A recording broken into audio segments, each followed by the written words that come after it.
Hello, everyone, and welcome back to the podcast with me, Tom Rust, and my co-host, Shane Bowers.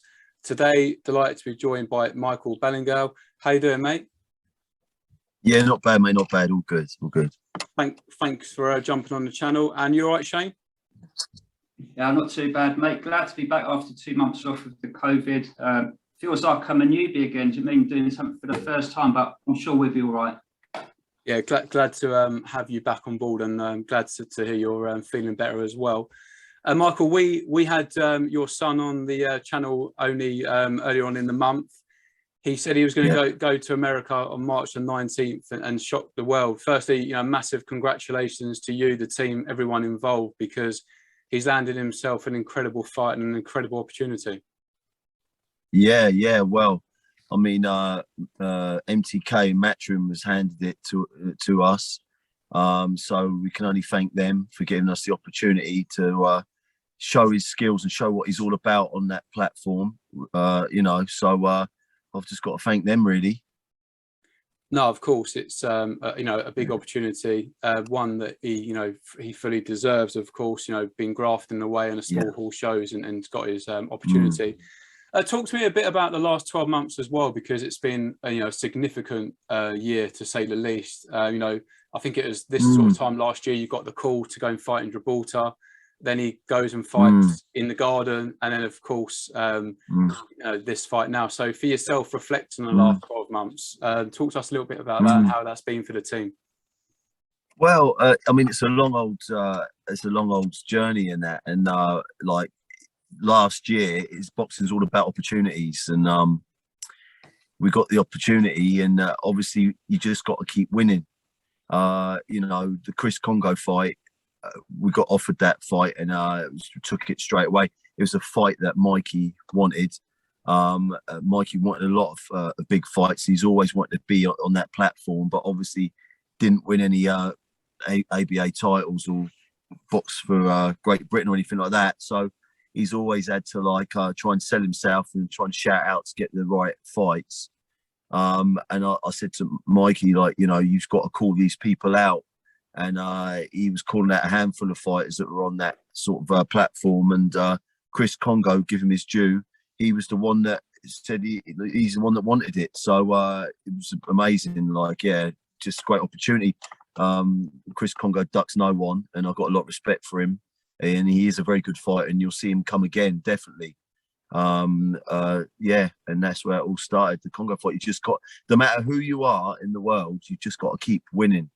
You just got to keep winning, and the opportunities will happen. And so many fighters out there that get the opportunity to don't get the opportunities because they quit, because it's so hard having to support kids, paying bills, and this, that, and the other, and then going to work, and then having to go and train as well. And sooner or later, you're going to come up against someone that's full-time training, living the life where you can't do it. It's a struggle. And a lot of fighters, they quit because it's so difficult, where they're trying to juggle it. You just have to be very, very selfish to get where you want to get. A cat's just got on my bonnet of a car. So I'm sitting in my car, because my house is too noisy, and I just heard the bonnet go boom, it's pitch black out there. The cat's just sitting on the bonnet, I love the fact you're in the car doing interviews. It's a first for the channel, but we'll take it. Yeah, well, it's peace and quiet. My house is noisy, mate. And no matter how quiet everyone's being, it's just off-putting, it's distracting. But yeah, sorry. So and a lot of people quit. Like I say, a lot of people quit before and they never get the opportunity to show what they're all about. And a lot of people, there's loads of good fighters out there that for whatever reasons, they never carried on. They could have got to the top, and you just got to stick in there. You've got to be selfish sometimes. You've got to put boxing first before anything. And I remember watching a documentary with Chris Eubank Sr. And I can't remember the exact words that he said, but it's stuck in my head. And it's something on the lines of, you have to be obsessed with something to be better than everybody else. Whatever line of work that you're in, you have to be obsessed with it, and that's where you're gonna be better than everybody else. And the obsession means that when the gym's finished, you're the last one to leave. And when you go home, you're thinking about boxing, and you put YouTube on, you start watching a few fights and studying a few things. You know, boxing doesn't end when them lights turn off at the gym. That's only a part of it. You got to live the whole life. Everybody's got a definition of dedication, and some people might think that they're dedicated, but they're actually not. And my definition of dedication is giving everything to it. When someone says, I can't do that because I'm going to the gym, or I can't do that because I've got a circuit, I can't do that because I've got running, you know, and a lot of people will, you have to give up your social life. And like, if you really want to get there, that's what it's all about. You've got to give everything up for it. Well, I follow Mikey quite closely for obvious reasons, and he looks like he's training non-stop, and it certainly sounds like, you know, he lives the life. But how pleasing was it for you? You know, he goes on that show as the away fighter, and I watched the fight back quite recently to get it fresh in my mind before I spoke to your son, and he looked incredibly comfortable. What, you mean the Congo fight? Yeah. So, like, prior to that, maybe 3 years before, something like that, Michael and Chris sparred each other, and it was interesting.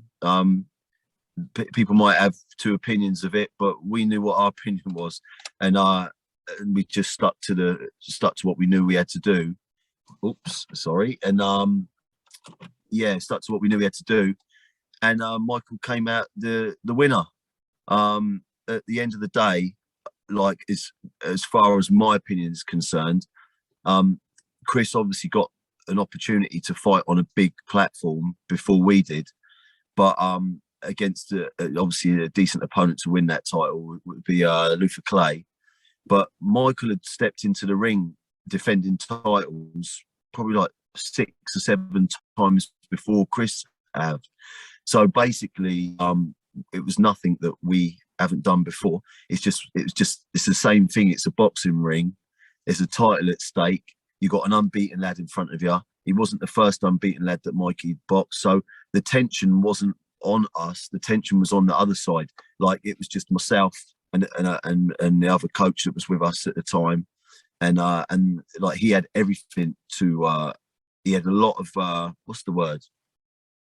He had a lot to live up for. Obviously, he was with Dillian White, managed by, who's linked with Matchroom as well. They had a team of lads with them and stuff. And obviously, Dillian White boxed on that show as well. And it was just me, one of the other coaches, and that was it. There was just us two, really. There's no one else there, like, that was with us, sort of thing, representing. So, it was. We had nothing to lose. It's something we'd done loads of times before, and it was new to Chris. Do you know what I mean? And there's a lot of pressure, was the word I looked for, pressure. So, and we knew that. So, on a big, massive stage, but, you know, at the end of the day, Chris has probably been about as well. His brother Elvis was a pro. He's in Eugene Maloney's team in the what's it called? Like Fight Factory, Maloney's Fight Factory back in the day. And also, I was there as well, like with Tony Oakey, and Al Smith was the coach there as well. And so Mikey has been about sitting ringside at big shows, in the good gyms, watching famous fighters train, and in the changing rooms, watching lads' hands wrapped. And like I always said to my kids and all my boxers, that you have to respect someone that's got to a level like that, like, you know, high level in boxing or high level anything, but don't ever be in awe of someone. Respect them for their achievements, but don't be in awe of them. Once you become in awe of them, then obviously you're respecting them too much, and you know, you don't want to go in the change room and ask them for an autograph if you end up having to fight them one day. Do you know what I mean? The day you're fighting them. So, and saying that, the Colin Lyons fight, it was the same thing. Like, I was in Colin's corner probably 4 or 5 times, so I knew Colin, and obviously Colin made a comeback, and Mikey ended up fighting him. But I remember at the prize fight, Mikey was with us at the prize fight. He had a photograph. There's a picture of Colin with his arm around him. Do you know what I mean? Mikey's about 13 years old. You just never know what the future's going to hold. You know, end up fighting someone that you know, but always be in respect for their achievements and stuff. And they're only there because they stuck in it. They were dedicated, they were selfish, and they stuck in it. There's so many stories when you hear about people doing really well in the sport, and you speak to them, they say, well, I wasn't even the best one as a kid, it was such and such, but that kid never stayed all the way through, whether it be injuries, whether it be got on the beer or whatever it was, he could have been better. But so many good athletes get lost along the wayside, whether filtered out for whatever reason, and it's the last man standing that we always see on that platform. It must be hard nowadays as well, though, because, you know, with modern sort of, you know, technology, social media, you know, you go home, you try and sort of switch off, and you just see all your pals out and about having a good time. So to be in the sport like boxing as well, you've, of course, you know, you've got to be incredibly dedicated to your craft. Looking at, you know, your relationship as well, you know, you touched on Eubank earlier. Some people sort of say it may have hindered his son's sort of boxing career to a point, maybe too involved at certain times. How do you sort of manage that? Because it, you know, for some people it doesn't always work. But obviously you clearly have got a good system, and from speaking to your son as well, he's sort of said, well, you know, whatever my dad says, those sort of things. Well, what I'm going to say is, people might have a different opinion. I'm only speaking from my opinion of it all, and from what I've seen. Like, I was involved in boxing before Mikey was born, so it's not like I've got involved in it because I see him in a bag, and I've gone to the gym and got my coaching badge, and then now I'm doing the corners because of my son. And then when my son gives up, I give up.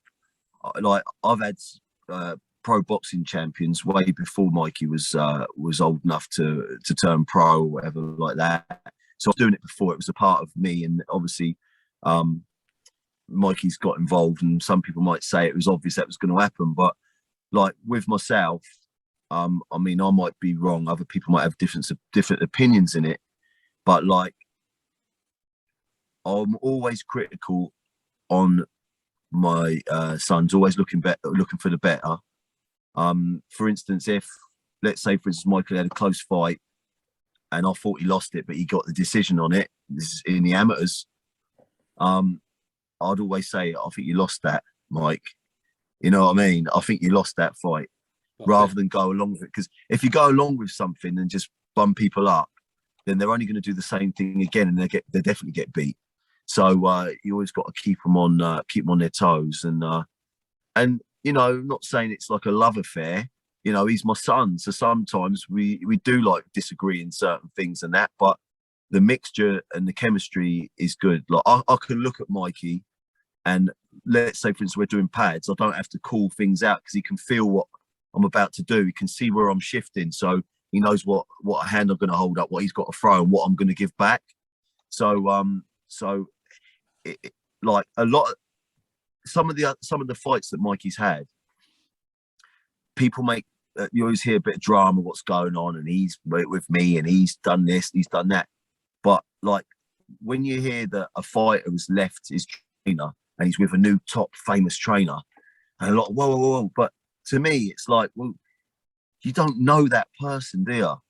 Do you know what I mean? Like, you don't know. You might, you know, have you got enough time to sit there and work with each other, to know each other? Like, knowing the insides of someone, how they work and how they think, and what to say and what not to say to them at certain times in a fight, or certain times when they're training in the gym. It doesn't happen over a couple of weeks. It's a long period of time. It's like years to get to know someone. Do you know what I mean? And just like with a father-son thing, if it's right, it goes beyond anything else. It can be like quite an amazing thing, because you know what the insides and outs, you know what makes them tick, you know what not to let them to do, because they could fall into a trap. You know what I mean? You've got to know the person, not just your son, your fighter. And all this like moving here and moving there and jumping over there, and he's moved there, it does, to me, it's like, well, really, the trainer's just going to be there to just do certain things. He's not going to know when the shit hits the fan, and you know, he's not really going to know what to do with the fighter, because everyone's different.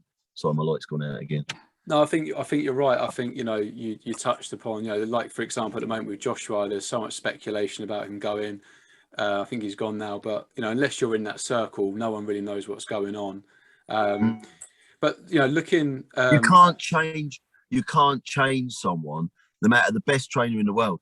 If you look at it, sometimes the best trainer in the world is because of a different reason why you've gone to them. They've probably been the best trainer in the world, or one of the best trainers in the world, because they started with someone and they built them into something amazing. But just by you leaving someone and going to them, it doesn't mean they're going to do the same. It's the same outcome's going to happen, you know. Yeah, it's definitely Of course, there's, you know, personal preference. Just because it works for one, it, you know, may not be the same for another. But how pleasing is it now for you? Because, you know, obviously Mikey took his opportunity. He's now a matchroom fighter. He's on a huge platform, DAZN, obviously managed by MTK. I know that's been in place for a while. But where, you know, you think of small hall shows, you might only be able to showcase your ability to 1,000 people, maybe more or less, depending on the venue. But now he gets to fight on a massive platform and show the world his ability. Yeah, it's a great thing, and it's something that he's wanted all his life from watching other fighters there.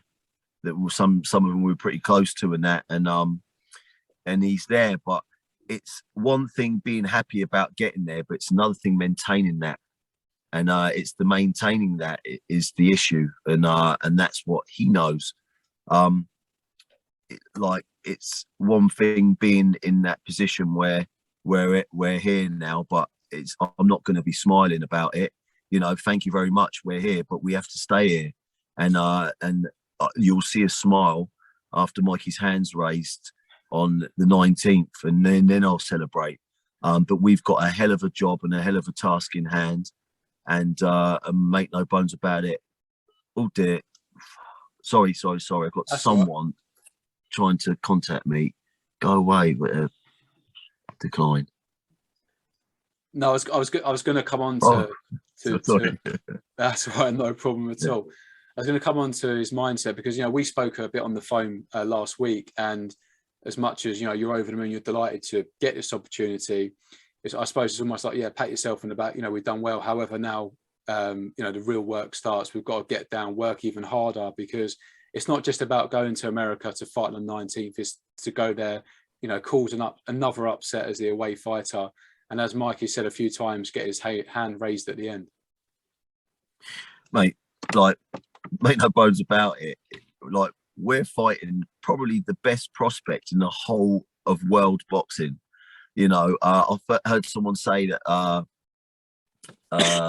Ryan Garcia is like the best looking and this and that, but he could be an actor. He could retire tomorrow and be an actor, or he could be like a model. Do you know what I mean? But this kid is the real deal. He's a fight machine. He is a fight machine. And but history shows in the history of boxing, going all the way back, that everybody can be beat, and it takes someone with a bit of belief, and 9 times out of 10 it's always someone that you least expect it to be, and that's my man. No, I was just going to say, I think in relation to, like, we're talking about the mindset and everything, you've obviously been in the game for like 20 years plus now, and so you've got a wealth of experience, a wealth of knowledge. Like you say, Mikey's been around you and he's seen all of this stuff at an early age. There's undoubtedly a confidence in what he does. You can see the way he performs. He's 100% confident in his ability and what he does. Now, with everything you've gone through, we're talking like the biggest fight of your boy's life. I just wonder how you're going to keep your emotions in check in that stage, because, like I say, everything you've seen and done, this will be the first time you've also sort of been in that situation. Do you know what I mean? Every fight I've been in the last 6-7 fights has been the fight of Mikey's life. And I know, and obviously when he finishes his fight and everyone's celebrating in the change rooms, probably I'm the first person in my head to think it's going to get harder on the next one. So that mindset is always exactly the same. Obviously this opponent is like the next level of opponent, but the mindset's exactly the same. So we can only do exactly what we've been doing in the last 6 or 7 fights. Every fight is the hardest fight, because he's come from nowhere, and all these lads are all, yeah, but he can't beat this one, then we beat him. Yeah, but he can't beat this one, then we beat him. A lot of people on the higher level, boxing fans, that only watch the big shows and don't watch the small shows, they haven't looked into the other opponents that Mikey's beat. You can only beat the people that's in front of you, and that's what he's been doing. And he's the master at going the distance. We never make unrealistic. What's the word? Unrealistic predictions. What's the word? Predictions. Thank you very much. Yeah, you know, he's not going to come out with "I'm going to knock him out in 3 rounds." We're realistic. We're realists in this, and yeah. So basically, like, yeah. Emotions will be exactly the same. The stakes are very high, but they can't be no different than what they were emotion-wise than they were before. They have been in the last 7 fights. So that's my answer to that question.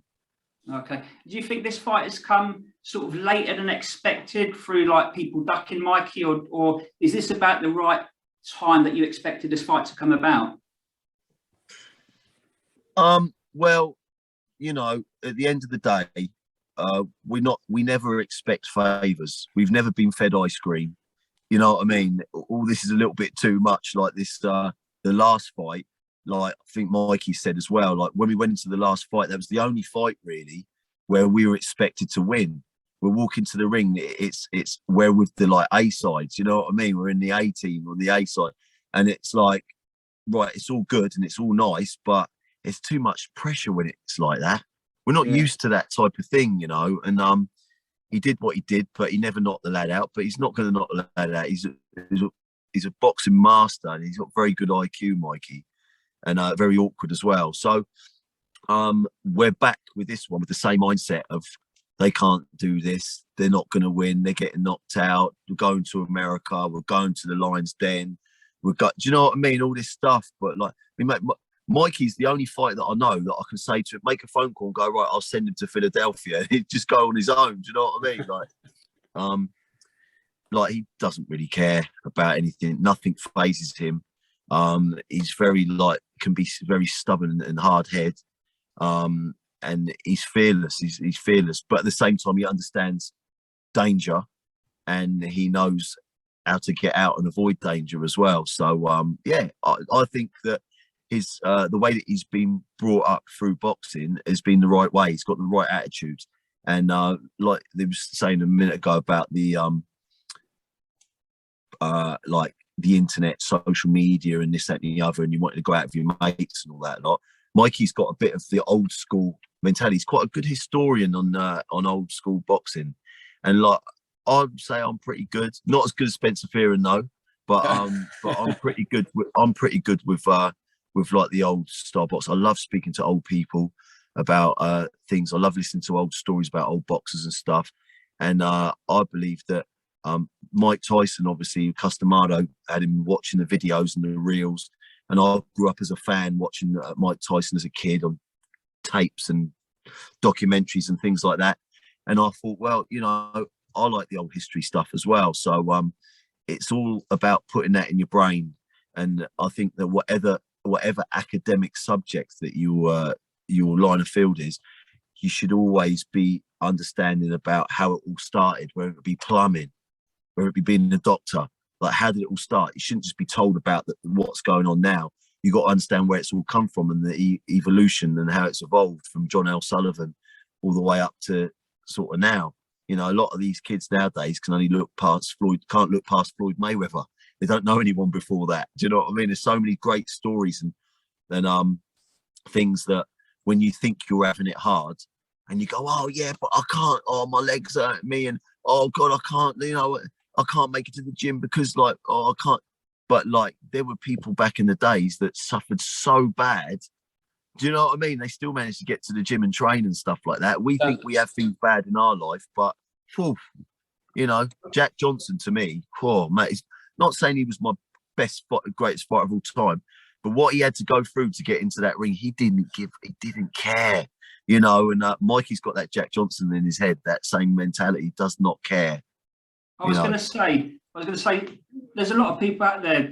Some people suggest that like Mikey ain't got the power to go and become a champion. And I say to these people, I say, well, to be honest, there's a few ways to win a fight. You can either knock someone out, or you don't get knocked out and you win the rounds. And to me, this is almost what Mikey specialises in. Do you mean? He's sort of like, you mentioned about the IQ, and I look at him and think like ringcraft, because he goes into the fight, and I see him win rounds. I see him as someone who anticipates what's going on. He's got a good game plan. There's always a reason behind what he's doing. And to me, I see him as someone who's, it's almost like smash and grab. Sort of like, he'll go into a round, he'll smash and grab on 5 occasions, he'll take the point, he'll win that round. That's another one in the bag. And I think with Ortiz, he's not going to come across someone like Mikey. Do you mean? Mikey's going there as a southpaw. I think some people are saying Golden Boy Promotions, they're looking at Mikey as coming in to prime Ortiz for maybe a potential fight against Crawford or Spence. Exactly. In a way, I would have to be taking that as a compliment, because if you think that they're thinking, right, we're looking at a title fight with Crawford or Spence, we need to get a sublime southpaw who's going to test our boy. In a matter of fact, I think that in itself is a compliment. To be honest, I think Mikey's going to piss on their cornflakes, and I think he's going to upset them on the night, to be honest, because he is, in my eyes, he has got a good IQ, and I don't think Ortiz will have come across this. Is this something that you've developed with Mikey in relation to how I'm going to fight? This is my game plan. I might not be known as a puncher, but what I will do is I'm going to execute what I do, and I'm going to do it properly. I'm going to specialize in what I do, because I think at the end of the day, you get people that knock people out, and they specialize in knocking people out, and you can say, great, he does it well. I think myself personally, if someone specializes in a particular way of winning a fight, you can watch that fight and you can say credit where credit's due, because you've actually developed something. You've developed your skill in a specific way. Is that something you and him have sort of developed? Did Mikey have that as a raw talent, or is it something that's just evolved? Right. So it's now we're going back. So basically, when Mikey was a kid, when anyone's a kid, everybody has a different personality. I've got two sons, and my 2 sons are totally different way of boxing, but it's the personality. Like they've gone through the amateurs and things like that. Mikey's always had certain things about him that he had then that he's still got now, things that people would overlook, a lot of coaches would overlook. And like, he's never been a puncher. So and don't get me wrong, you hear people commenting on commentators, and they're going, if he turns his shoulder and turns his hip, he'll get more. Come on, man. That's every boxing trainer in the world knows the basics of how to get someone to turn a shot in, you know. So it's everyone's dream. The first thing you think is like, let's get him punching hard.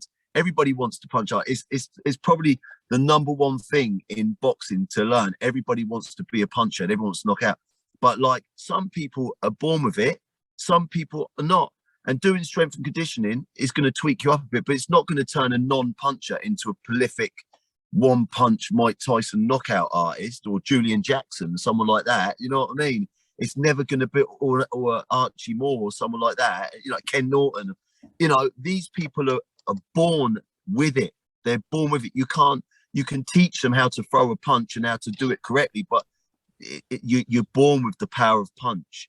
And it's like, sometimes if you're born with something that you haven't got, you have to then apply something else to get by. And so if Mikey was to stand and have a tear up with someone, it won't work out. So we've developed a style of boxing that complements what he can do, but not try to stick and keep thinking about how to knock someone out, because it's just not going to work. You know, if it happens, it happens, and I'm sure he'll get like a few knockout wins and stuff, but it's not the all and end of it. You know, because Mikey wasn't a knockout puncher, I could have just gone, right, I'll tell you what it is, Mike. First of all, it's called boxing. It's not called knockouts. So everybody, a lot of us human beings, like, I've done it before. I'm in the traffic, there's a traffic jam, and I end up following the cars, end up coming off the wrong way, because I'm not thinking we've got this mentality to follow the person that's in front of us. or when you hear a bit of rumour, to go along with the rumour, and you know, rather than think outside the box and go, well, hang on a minute, there's another way around this. Let's not keep being blinkered into trying working out how to knock someone out, and let's try a different way of winning a fight. And so we've done that, and that's the way it is. That, you know, that like it works. So why change it? You know, the moment I say to Mikey, right, I need you to start like standing and trying to knock people spark. You know what I mean? That's not what we do. And what we started off as not as a plan. What we started off to try out, we're trying different things out. It was working, and it started working. Started doing a little bit more, and it carried on working. So the stakes got higher, but also he carried on winning like it. So what is the point in changing it? And all these people saying, oh, he needs to plant his feet and turn the shot in. We can do that. He's still not knocking people out. And also, guess what? It puts you in the line of fire as well. So what's the point? You know what I mean? Like, no, of course. When you talk about that, you know, the contrast in styles, it just reminds me of Wilder and Fury. You know, you had a boxer and a puncher, and yeah, you know, again, it's personal preference, what works for you. Yeah. But yeah. looking ahead to March the 19th, you know, we are rooting for him. We hope he goes over and does a job. But how good does he need to be on the night to get the job done? Well, like again, I'm saying that Virgil Ortiz is probably the best, most dangerous prospect in the whole of boxing, pound for pound. He's got a very good ring IQ as well. He's got an unbelievable jab. It's like a right hand. You know, really puts that jab in. He's got very good balance. He's a good all-round boxer. Nice tight guard. Some very good reactions as well, because he's young. You know, he's not 30-something years old. He's a young lad. And we know that we've got it all to do. But Mikey, I'm confident with Mikey. Every time we've been put up against a problem, Mikey manages to unsolve it. You know, to solve the problem. And so we've got a hell of a problem in front of us. But hey, people rise to the occasion. You could put Mikey in a 4-rounder against a 6-bouter, and it could look like a normal fight. You put him in against someone else who's a top level, and he can rise to the occasion. So there's none of it's never going to be like I can't get out of second gear on this. Mikey's got to be right ready for everything, you know. And like by the time we get ready for this fight, Mikey's going to be in the best condition that he's ever been in his life. Yeah, 100%. And he's looking really good at the moment. He's very motivated. It's his dream to have a fight like this. It's our dream to have a fight like this. And and you were saying a minute ago about him, obviously, like Virgil Ortiz wants to be tested out against the southpaw, but Mikey wants to be tested out against Ortiz. We're both testing. Do you know what I mean? Just because Virgil Ortiz has been on the high level, the higher platform, it doesn't mean to say that we're not trying to win this fight as well. We're not trying to test ourselves against one of the most dangerous prospects in a long, long time. So, you know, Mikey needs to be tested as well. So it's great. It's a great fight. Yeah, no, of course, you know, your boxing ability or how far you're gonna go in the sport isn't dictated to by how many followers you've got on Instagram or how many fights you've had on telly. You know, we you know, really appreciate you coming on. I was just saying to Shane before you come on, you know, we hope he goes there and gets the job done. It'd be incredible. Then he'd you know, be on the brink of, you know, a world title fight. Yeah, definitely. But before we finish off, again, it's been a pleasure you coming on. Anything you would like to add? Yeah, one thing I would like to say, right, going back a little bit to the punch power and stuff. Mikey hits sufficiently hard enough to make people realise they've been hit. Mikey hits sufficiently hard enough to let judges see that their head's going back and they've been hit with a clean shot. So, you know, that's, as long as that's there, all we want is to have a fair shout with the judges and the fair shout with the referee being miles away from home. You know, Golden Boy's got their lad that they want to put onto a world title fight, but you know, you just got to be fair with us. You know, I believe Mikey can outbox Virgil Ortiz. There's a handful of mistakes that he makes, and I believe Mikey can expose them. But you know, we just want a fair shout with the judges and want them to, obviously, you know, just to have a fair shout with the judges, and that's all I ask, really. No, of course. I fancy Mikey to go out there and to do a number on him, to be honest. To me, I'm hoping it's going to be like when Lloyd Hunnigan went out and done Cobra Curry. That's what for me, it will be on the same level. And if that happens, I'll be, do you know what I mean? I'll be there rooting. On my hand on my heart, I grew up as a little kid. Lloyd Hunnigan was one of my heroes. And I'm half Jamaican as well. So he's a Jamaican lad and stuff. But it was like, and I know I'm not getting in the ring, but Mikey's a part of me. And a lot of the way Mikey thinks and his mindset and his upbringing is through what I've experienced and what I've seen in my life that I've passed down to Mikey. And the Lloyd Hunnigan upset, you've hit it on the nail on the head. They didn't even take camera team out there to watch it and stuff. And he came back the undisputed champion of the world and beat the Cobra Curry that was pound for pound best fighter in the world at the time. And a man that had self-belief when nobody else did. Do you know what I mean? And like, it just, he's had his, I think Mickey Duff and they all went out there and they shocked the world. And who's this English guy?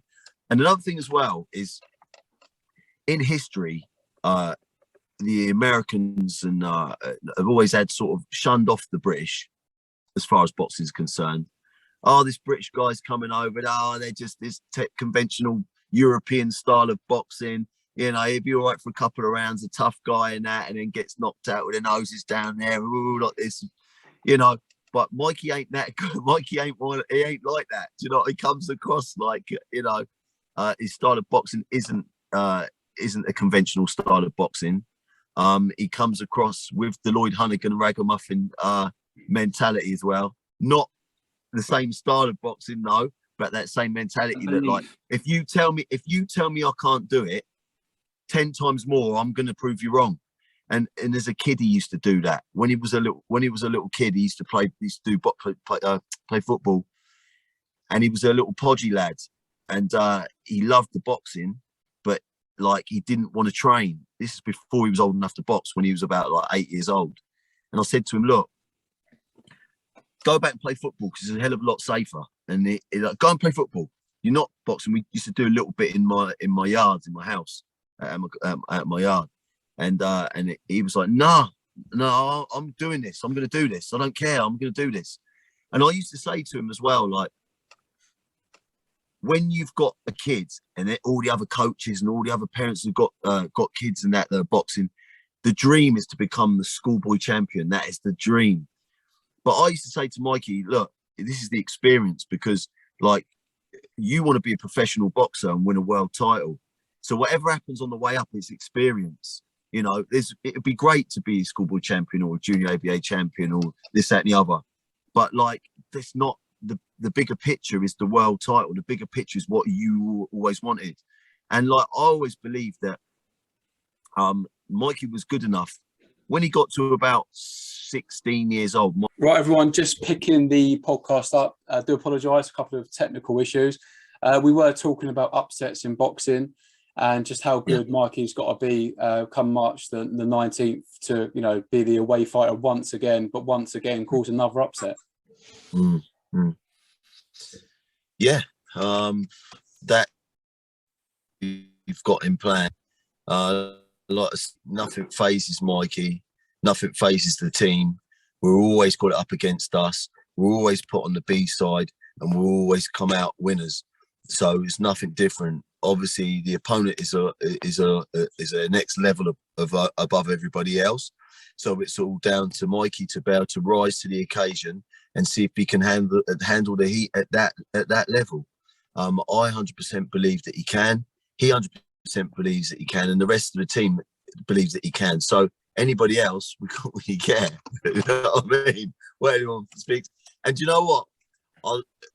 We thrive off negative energy. You know, that's what makes him more of a positive fighter. It's the negative energy that people put out there. So it's all good.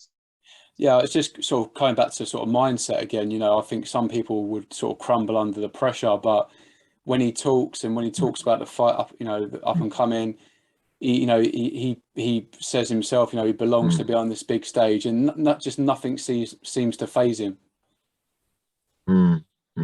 Yeah, yeah, I totally agree. Like, he believes that he was born to be there, and I believe that was the whole plan. You know what I mean? So through the years, you don't just walk into a gym and end up being confident that it takes.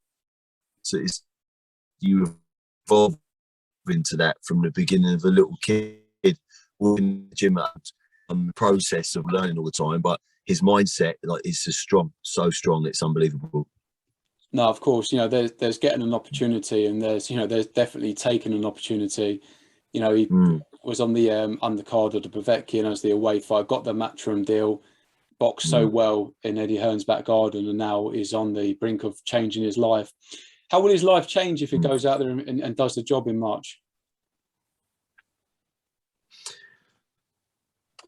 Oh well, it does. Of course, it changes. My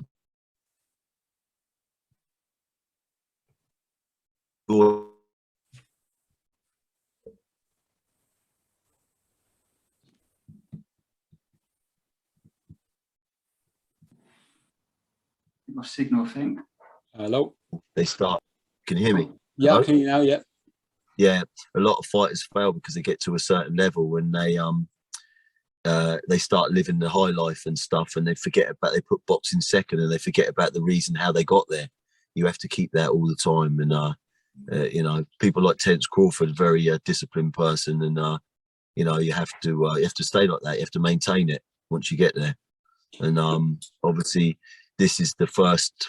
This fight is a life-changing fight, but also after that, you're in a different league then, so different. Yeah.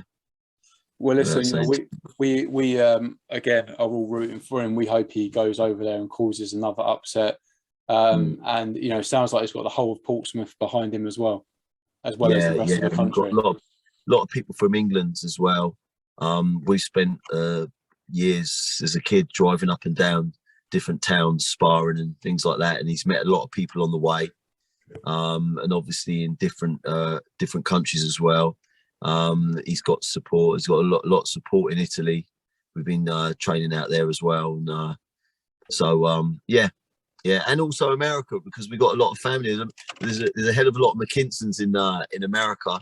We've got a lot of aunties and uncles and cousins from New York to Miami, and and they'll be rooting for him as well. So yeah.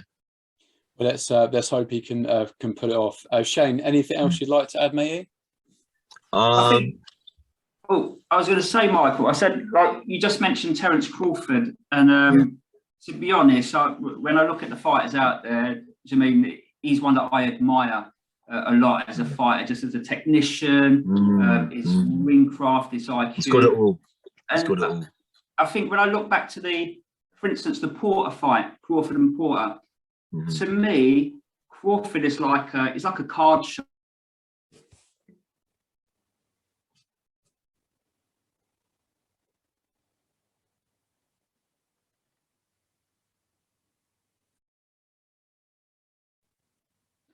Hello. And that had to come in. He had to close the gap down, and it was almost to the point where Crawford, in the point in the fight, he took a step back to the right and he come in as Porter was coming in and landed a left on him and chinned him. And you just look at it and you think, when you watch it and you see what he does, you just think, I mean, he is up there with the fighters at the minute. And I sort of like class him with like some of the old fighters, do you know what I mean, from back in the day. He's got that ability and that toughness, the toughness. Yeah. Like he is like a professor, really. Terence Crawford. He's processing data all the time. Like when you explain what you just explained there, he's lining you up. He's testing things out. He's seeing if you're going to take the bait. If not, he's trying something out. He's just processing data all the time. And somewhere down the line, he's going to get ready to do what he does, and he does it. He's a very good fighter. He's a very good, intelligent fighter. But again, everybody has their day in the end. This is a sport of youth, and people in they stay too long. And even though he's not putting anything wrong at the moment, he could be one fight and you lose it overnight. And he's had many great fights and beat some of the best fighters out there, and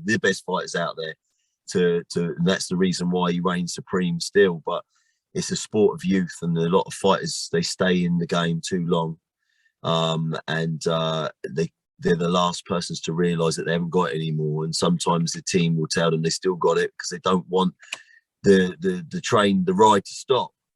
But yeah, at the moment he's still on form. He's not putting anything wrong. He's putting everything right still. But the numbers say that you know, how many more years has he got to reign supreme?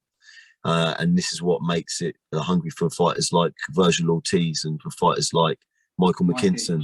And they could be the future of the division and the future of world boxing. And on the 19th of March, people could be thinking that they already know what the future and it's already set in stone, but they could be wrong. Well, fingers crossed. We hope he goes over and does a job. But I think that's a perfect way to end. I know you said, Mark, you don't do too many of these, so we're very grateful for your time. And hopefully as well, when you're stateside, we can hopefully catch up with you then as well, just to see how those sort of final preparations are going. Yeah, okay, no problem. It's been a pleasure, and look forward to speaking to you again. Absolutely. I spoke to your other boy as well. We're going to get him on the channel at some point. So yeah, again, thanks very much, and look forward to catching up with you soon. Okay, my pleasure. Thank you very much. All the best. God bless. Nice meeting you. Bye bye.